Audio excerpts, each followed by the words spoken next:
প্রতিদিনের মতোই আজও অনেক চিঠি নিয়ে বসেছে, তার মধ্যে থেকে যতটা সম্ভব পড়ে ফেলা যায়। প্রথম পর্ব শঙ্খ অধিকারীর লেখা। শঙ্খ লিখেছেন জেলা বাঁকুড়া থেকে। সত্যি প্রচুর ঝক্কি বাজার করা। হরেক ব্যস্ততার মাঝে সার্চ করে দেখতে হয় কোন কোম্পানি কত সস্তায় দিচ্ছে, কাদের ডেলিভারি চার্জ ফ্রি, কারা 1 লিটারের সরষের তেল মাত্র 1 টাকায় অফার করছে। তারপর সব গ্রসারি আইটেম অর্ডার করার পর ওই ফ্ল্যাটের সুকোমল বাবুর গিন্নি এই ফ্ল্যাটে এসে গিন্নিকে বলে যাবেন অমুক কোম্পানির ধামাকা অফারে 5 কেজির আটা প্যাকেট ফ্রি ছিল।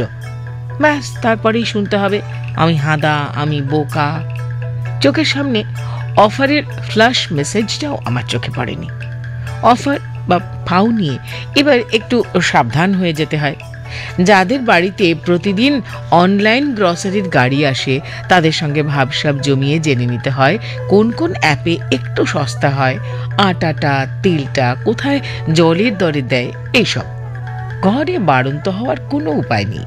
সদা সর্বদা মেসেজ ঢুকছে চিনি সস্তা হয়ে গেছে, 1000 টাকার বাজার করলে 2 কেজি মসুর কলাই ফ্রি, এর সীমিত সময়ের অফার। ছুটি ছাটার দিন বেড়াতে বেড়াতে স্টেশন বাজারে চক্কর কাটতে যাই, দেখা হয় দুঃখী দাদা, ক্ষুদিরাম কাকা, শান্তামাসির সঙ্গে। এই কিছু শাক, থোর, ঝরে পড়া সজনে ফুল, কলা ফুল এইসবের সন্ধানে। ছোটবেলার কত স্মৃতি জড়িয়ে আছে এগুলোর সঙ্গে। অনলাইন বাজারে এসব তো পাওয়া যায় না। কতদিন পরে এলেন বাবু, এই চুই ঝালটা নিয়ে যান। কথা শুনে চমক ভেঙে দেখি চুই ঝাল।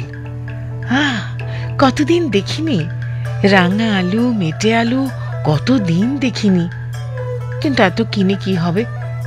রান্না হলেও সে স্বাদ কি থাকবে? এসব 7-5 ভাবতে ভাবতে বাড়ি ফেরার পথে ফোনটা খুলতেই অনলাইনের বাজারে ফুটে উঠল ঘুঁটের ছবি। আমি তো অবাক, এখানেও ঘুঁটে বিকোচ্ছে 50 টাকা পিস। কারা কিনে এখন ঘুঁটে? রান্না করে এই জ্বালানি দিয়ে? হঠাৎ শৈশবের ছবিটা ফুটে উঠল চোখের সামনে। মা ঘুঁটে দিয়ে উনুন ধরাচ্ছে, ভাত বসবে খানিক পরে, ধোঁয়া আর কালিতে ভরে যাচ্ছে ঘর। অনলাইনের বাজারের এই ঘুঁটের ছবিগুলো ফিরিয়ে নিয়ে গেল অতীত দিনে। কতদিন দেখিনি এই ঘুঁটে। দুটো গোবরের ঘুঁটের জন্য মনটা কেমন হু হু করে উঠল। দিলাম অর্ডার করে। ভাবলাম যখন ডেলিভারি হবে তখন এই বস্তুগুলো দেখে গিন্নির মুখটা কেমন হবে। শঙ্খ অধিকারী লিখেছেন গ্রাম মান্ডি, পোস্ট অফিস, সাবড়াকোণ, জেলা বাঁকুড়া।